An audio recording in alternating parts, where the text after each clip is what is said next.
Deretan pemain kunci skuad Garuda akan langsung berduel melawan pilar terbaik Cina. Mads Hilgers akan mengawal Fernandinho selaku ujung tombak naturalisasi skuad naga. Kemudian Jay Itzes harus waspada dengan kembalinya Wu Lei ke starting line-up Cina. Tom Hai juga akan beradu kreativitas dengan Li Yuanyi di lini tengah. Sementara Sintayong diprediksi akan menurunkan strategi terbaik demi meraih kemenangan. Bagaimanakah head-to-head pemain timnas Indonesia melawan Cina? Martin Paes lebih unggul dari Wang Daley. Gawang timnas Indonesia akan kembali mengandalkan Martin Paes saat melawan Cina. Kiper FC Dallas ini sudah terbukti sanggup bikin pertahanan skuad Garuda terus aman. Sejauh ini Paes berhasil mencatat 1 clean sheet dari 3 pertandingan ronde ketiga. Gawang timnas Indonesia juga baru kebobolan 3 gol selama dijaga kiper 26 tahun ini. Saat melawan Bahrain, ex-pemain FC Utrecht ini kembali mengukir penampilan yang gemilang. Paes mencatat 4 penyelamatan serta akurasi umpan mencapai 52%. Beberapa peluang emas para pemain Bahrain gagal menembus gawang sang kiper. Hebatnya Paes masih tampil moncer walau baru pulih dari cedera pergelangan tangan. Sang kiper nyaris batal memperkuat pasukan merah putih melawan Bahrain. Namun Paes berkorban pulih lebih cepat supaya bisa turun mengawal gawang timnas Indonesia. Sayangnya pengorbanan luar biasa sang kiper melawan Bahrain rusak akibat keputusan aneh wasit. Kehebatan Paes akan berusaha disaingi oleh Wang Daley selaku kiper Cina. Namun penjaga gawang 35 tahun ini masih kena mental karena sering bobol di ronde ketiga. Wang Daley bahkan harus merasakan gawangnya dibombardir 7 gol Jepang. Kekalahan telak dari skuad Samurai Biru bikin sang kiper ikut dihujat publik Cina. Dilansir dari sosial media Weibo, warga negeri tirai bambu malu negaranya menjadi lumbung gol Jepang. Jika ada perbedaan dalam kemampuan kemudian Anda kalah, itu masih bisa diterima. Tetapi cara timnas kalah sulit diterima oleh para penggemar, tulis salah satu seorang netizen Cina. Misi Mads Hilgers mengawal Fernandinho. Mads Hilgers akan kembali menjadi sosok kunci di lini belakang timnas Indonesia saat melawan Bahrain. Sang bek sudah mencatat debut ciamik yang memukau banyak pihak. Kualitas Hilgers sebagai bek termahal skuad Garuda terlihat jelas kontra pasukan merah. Sintayong pun langsung memasang sang pemain 90 menit penuh. Hilgers segera unjuk gigi dengan memenangkan 8 duel kontra pemain Bahrain. Selain itu, sang pemain juga berhasil menyumbangkan 1 assist untuk gol Ragnar Oratmangun. Selanjutnya, kehebatan Hilgers akan ditantang Fernandinho saat melawan Cina. Striker kelahiran Brazil ini harus diwaspadai karena bisa menjadi senjata mematikan skuad naga. Namun Hilgers diprediksi bakal dengan mudah mengantongi Fernandinho. Pasalnya bek berdarah Manado ini sudah terbiasa menghadapi striker papan atas era divisi. Sebut saja Ayase Udea yang berhasil dikantongi saat laga FC Twente bertemu Feyenoord. Hilgers juga pernah berduel dengan Ibrahim Sadik dan Luuk de Jong di era divisi. Bukan hanya di kompetisi domestik, sang bek juga pengalaman menjegal striker papan atas di Europa League. Edin Dzeko mati kutu hingga gagal mencetak gol saat bertemu Hilgers di kompetisi UEFA ini. Alhasil Fernandinho diprediksi bakal nggak berkutik saat dikawal sang bek. Performa striker asal Brazil ini saat membela Cina juga sangat mengecewakan. Pemain 31 tahun ini masih belum menjadi ujung tombak mematikan untuk skuad Panda. Fernandinho terakhir kali mencetak gol untuk Cina pada bulan Maret 2024 silam.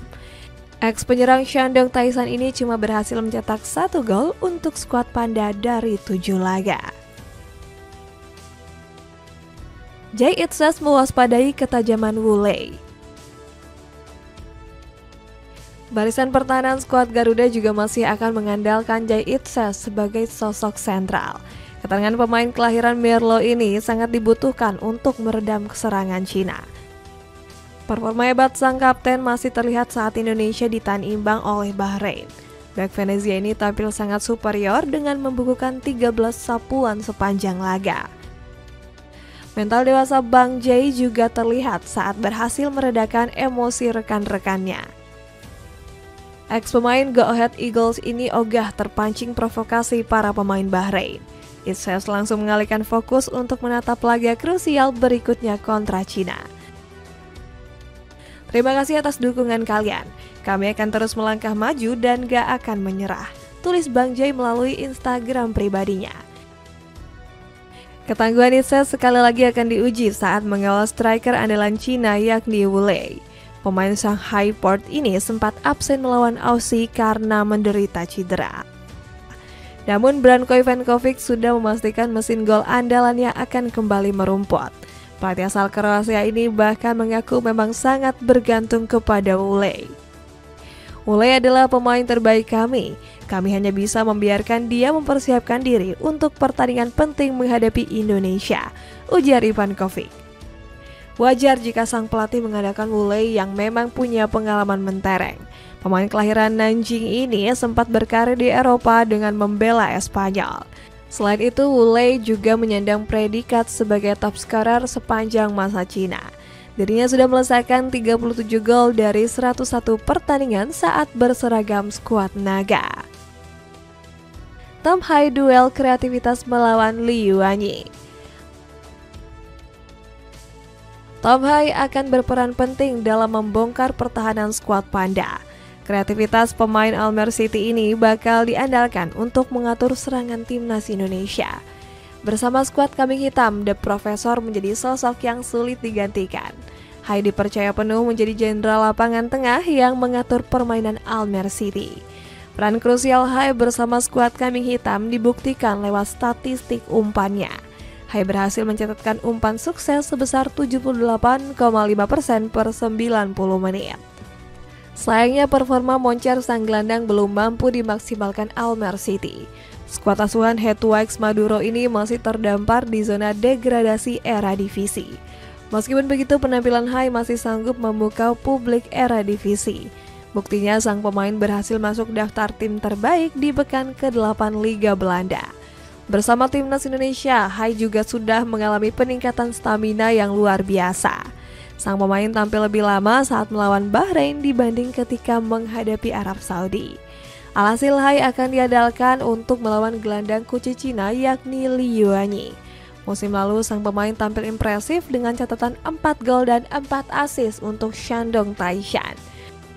Jika mampu mengunci Li Yuanyi, lini tengah skuad Garuda akan lebih bebas mengalirkan permainan. Umpan-umpan akurat Hai akan semakin mudah menembus pertahanan Cina. Ragnar Oratmangun wajib kecoh Thias Browning. Di lini serang, Ragnar Oratmangun diharapkan bisa kembali meneruskan rekor hebatnya. Striker FC Vidender ini punya catatan mentereng bersama skuad Garuda. Dirinya sudah berhasil mencetak 3 gol bagi timnas Indonesia sejak dinaturalisasi. Uniknya semua gol Ragnar terjadi saat skuad Garuda bermain tandang. Sang striker langsung mencetak gol debut saat timnas Indonesia mengalahkan Vietnam. Sedangkan 2 gol lainnya dicetak di ronde ketiga melawan Arab Saudi dan Bahrain. Kembalinya ketajaman Ragnar karena didampingi pelatih striker seperti Yong Ki-hoon. Juru taktik 41 tahun ini juga berhasil memoles Rafael Struijk menjadi lebih produktif. Striker Brisbane Roar ini akhirnya mencetak gol debutnya untuk timnas Indonesia senior. Ragnar dan Struijk diprediksi akan terus menjadi duo ujung tombak utama di lini serang. Melawan Cina, ketajaman Ragnar akan dijaga ketat oleh Thias Browning. Back 30 tahun ini menjadi salah satu pemain utama skuad Panda dengan catatan 31 penampilan. Belum lagi Browning menyandang status sebagai pemain termahal negeri tirai bambu dengan nilai 13 miliar rupiah. Di level klub, bek kelahiran Liverpool ini menjadi salah satu sosok kunci. Dirinya berhasil mencatatkan 28 penampilan bagi Shanghai Port musim lalu. Selain itu, Browning juga berhasil menyumbangkan 1 gol dan 2 assist bagi klub.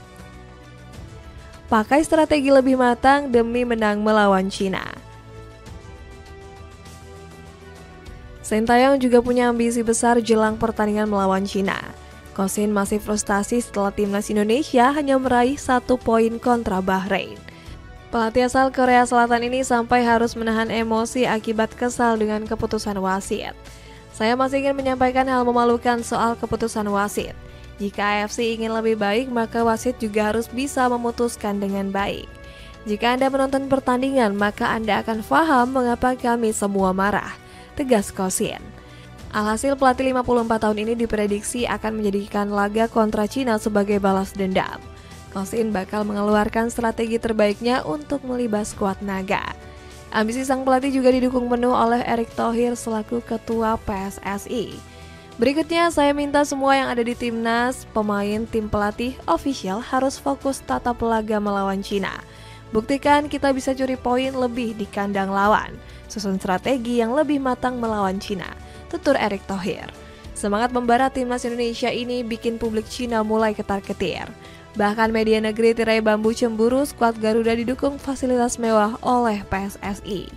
Timnas Indonesia berhasil tiba lebih dulu di Qingdao karena menyewa pesawat dari Bahrain. Sementara skuad naga malah datang telat karena harus naik penerbangan komersial. Secara mengejutkan, tim tamu Indonesia sudah tiba di Qingdao setengah hari lebih cepat daripada timnas Cina, yang merupakan hal langka dalam agenda internasional, tulis media Sohu. Meskipun kurang diuntungkan, Branko Ivankovic selaku pelatih Cina justru masih berani koar-koar. Juru taktik asal Kroasia ini tetap optimis bisa menumbangkan skuad Garuda. Pertandingan berikutnya melawan timnas Indonesia adalah awal yang sebenarnya dari kampanye ini dan akan membutuhkan usaha yang lebih keras lagi untuk meraih hasil positif, ujar Ivankovic. Dengan head-to-head sengit, akankah para bintang timnas Indonesia sukses mengungguli deretan pemain kunci Cina?